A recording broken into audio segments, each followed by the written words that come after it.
Hello, everybody. Dave Neal here, stand-up comic host of Bachelor Nation News. Happy Friday to everyone from my mobile studio in New York City. This video, we have Clare Crawley talking about being pressured to leave The Bachelorette and how she wasn't willing to do some of the things the show wanted her to do, so they wanted to get her out of there. It's a fascinating conversation, let me tell you that. We're also going to discuss how she threw a little bit of shade at Dale Moss, her fiancé at the time.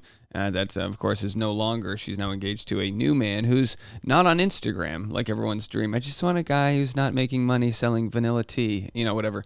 So we're gonna get into this whole story right now. Let's play the preview for you guys, so you can just get a little sort of because these previews for these podcasts that they're making are so good. Have a listen. Something that's difficult in life is being able to speak your truth. I was silent on the stuff that happened to me in life for so long. I refuse silent about things now. I wish more people would speak up at the amount of toll it takes on their mental health, because a lot of people felt it. I felt it. You can be grateful, happy to have this platform and use it for good, but you can also suffer with your mental health as well from what you've been put through.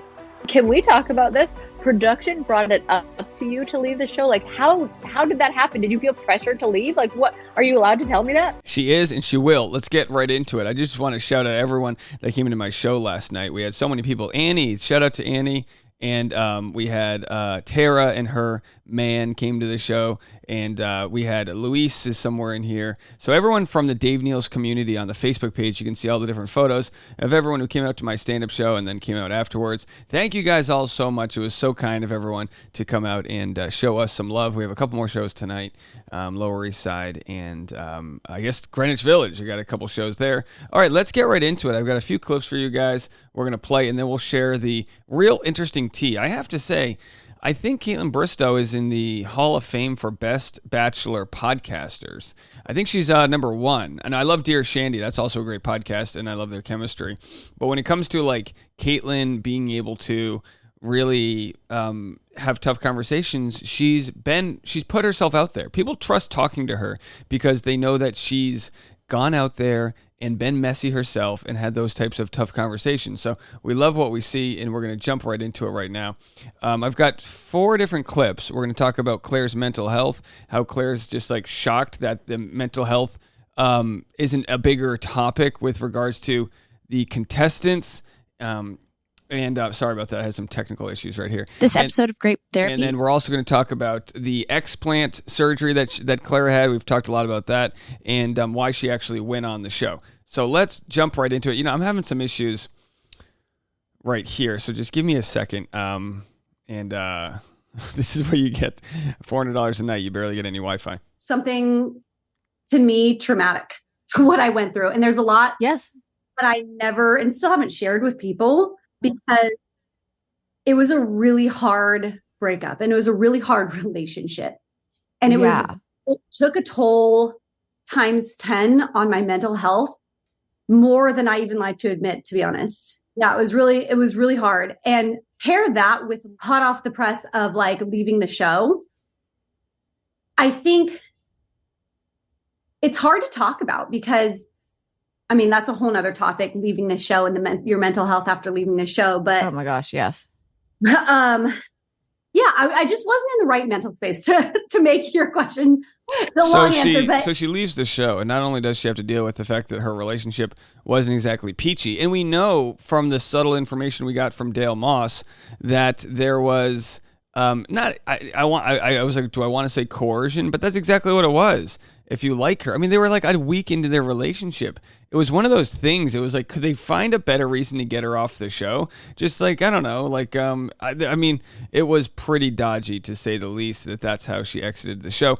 All right. So when she talks about mental health, she talks about sort of the idea that everyone's screaming. Everyone who's been on the show and has been put under duress is screaming about their mental health problems. And yet the show hasn't done much other than offer a token therapist to fix it. You're like, why bite the hand that feeds you? They gave you this platform. They made you who you are. But like, I signed up to fall in love. I signed up to go on this show. I didn't sign up for that. You don't know that comes along. And it when it affects your mental health, there's a lot of people. There are so many people, Caitlin, and I know you know this, like your mental health after the show is just like on another level. No, I've never experienced anything like it. And they talk about, so many contestants, Blake Horstman, Katie Thurston. So, I mean, it's just the list goes on of contestants that were put in a real unique position where they've got because what a lot of people don't understand is, in the end, we all just want to be part of a community. And you go on the show and then you feel like you're part of a community, and then the community ostracizes you. They unfollow you. They do this, they do that. And then they say, well, you signed up for this. And it's just this weird public flogging that we have going on. And it's a little bit of a bully culture where we feel like we've given them some sort of privilege, and then we feel like we should knock them down. And we have to remember, in society, we do this with celebrity culture all the time, that no one's as good as the celebrity we pretend them to be, and they're certainly not as bad as we make them out to be afterwards. You got your implants out. Are you fully healed now? Because I know that made I loved being along for that journey, because I'm not going to lie, I'm a really big fan of my itty bitty titties, but I do consider getting implants once in a while, because I'm like, well, that'd be nice. That'd be fun. But watching your journey, I was like, I'm embracing Caitlin no breastos for life. Rocket for life, girl. I'm telling you, I never knew. It's almost like I didn't realize how bad I felt when I had them. I never knew how good I could feel with them out and not have it. Like, I appreciate everything times 10. I thought when I got my implants, I don't have to wear a bra. I could do this. I could do that. And then I ended up truly wearing a sports bra every day and like strapping them down. I felt like I just had these like jugs of boobs that were not me. And I felt bigger. I felt like I looked bigger in bikinis. I had to wear certain ones to make them not look just these huge, big old things on me. They were big. Were they really? I don't remember. She goes, they were big. Yeah, so of course, no one's made more content on the breast implant illness saga than me when it comes to Clare Crawley.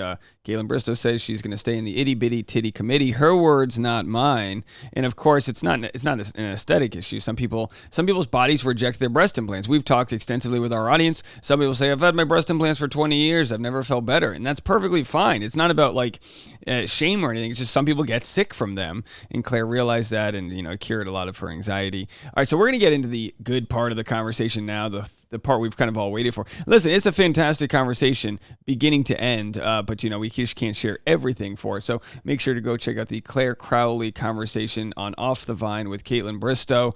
And this section now deals with Claire's exit from the show, which has been largely a mystery. Everyone says, oh, she fell in love with Dale. So everyone just assumes Claire was jumping into things. But it's like, no, Claire's like, I want it off the show.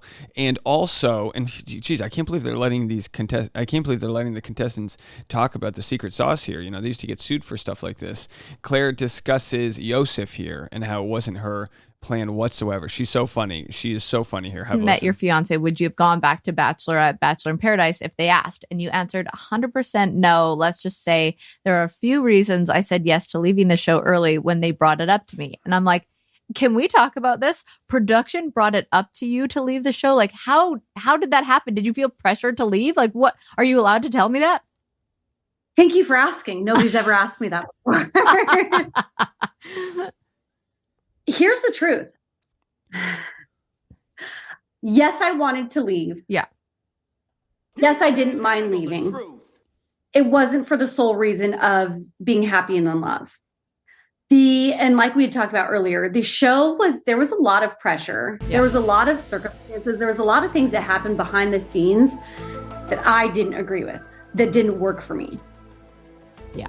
And I think when somebody is, unfortunately, mostly I think this happens to women, but I think when somebody is a squeaky wheel and you're labeled difficult, you're labeled a bitch, labeled like hard and challenging. And it's like, I was difficult to deal with on the show because I was saying no to a lot of the things. There was a lot of things that, even the dodgeball date that I got just ripped a one by Yosef, that wasn't my decision. I didn't bring 27 dodgeballs in the back of my trunk in my car to Palm Springs. Yeah. Yeah. I love it. Can you imagine Clare Crawley with 27 dodgeballs? Like, all right, boys, get out your Speedos. We're going in. Yeah, I mean, how, I'm sure Yosef. So, like, when it comes to Yosef's premise that she, was, bad TV because she was making the guys do certain things, we got to reject the premise because it's like, come on, you got to understand Claire didn't have a say in that. She had to show up on the set. And if she didn't, they kicked her off the show. They didn't just kick her off the show or like kind of like politely force her off the show for her season. It's to tell future seasons, if you're going to be the lead, you follow the rules. You play by the guidelines of TV and what we're trying to make, or else we're going to make you look and feel a certain way. I mean, look at Katie Thurston. Katie Thurston doesn't get to go back to the reunion episodes. Clare Crawley doesn't go back to the reunion episodes. Blake Horstman doesn't go back to the reunion episodes. Grocery Store Joe and Nick Viall go back to the reunion show episodes. Play by their rules or don't be a part of their program. These things, so even that, it wasn't something I really necessarily wanted to do. Yeah. And there was a lot of, like I said, there was a lot of other things that people didn't see, but there was a lot of things that I was pushing back on that I was like, I'm not going to do that. I don't want to do that. Yeah. Even when it comes to kissing somebody. Mm-hmm. And I know this, it's like, there's this certain expectation that you have to like progress things past a certain level sometimes. And with me being a survivor of childhood sexual abuse, I won't kiss a man that I don't want to kiss. I don't want somebody to touch me that I don't want them touching me. Yeah.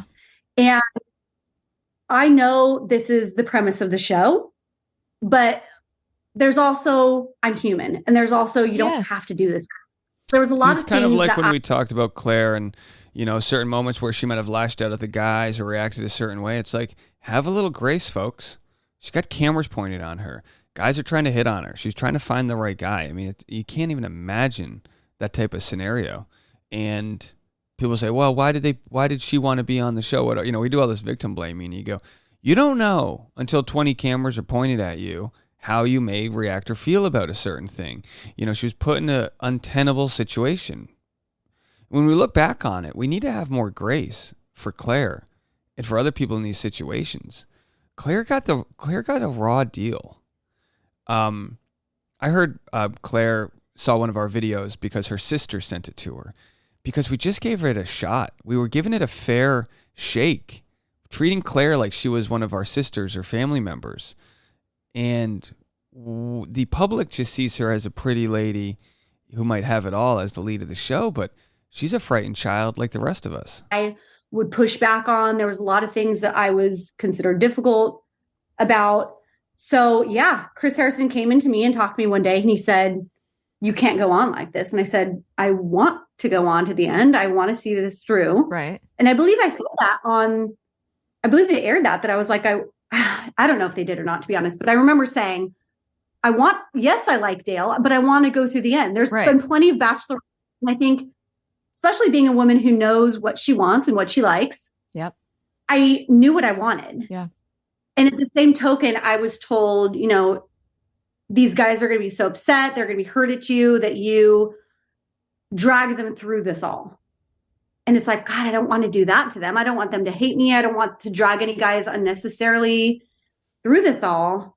So it was a hard, but I wanted to go through to the end. I wanted to see and take the time. You were like in an impossible place. Yeah. And then I kind of sat with it and I was like, you know what? This is a lot of stress on me. I am away from my mom. I do know what I want. And I still sat there. And like I said, I kind of fought it a little bit. And I was like, I want to go through to the end. I'll stay here. I want to stay here. All right. I know so then there they have it, that Chris told her the reasons why she should go. And of course, we found out was just a puppet for the production. Clearly, he himself kicked off the show shortly thereafter. It was like, it was her time to go. It was Chris's time to go. Lots of people are leaving. All right, folks, don't leave me. Hit the subscribe button. By the way, I just found out that we had 2 million views this month. And get this, I'll share the graphic with you next video. 1.3 of those million views are from people that are unsubscribed. If you're still listening and you've watched our channel for at least 10 episodes, I urge you, please hit the subscribe button. I'm going to start releasing content just for subscribers to get some more conversions over there. But I appreciate you watching. You might not even know you're not subscribed. Go check it out. All right, folks, more content coming your way on this Friday. We'll be right back. Bye, everyone.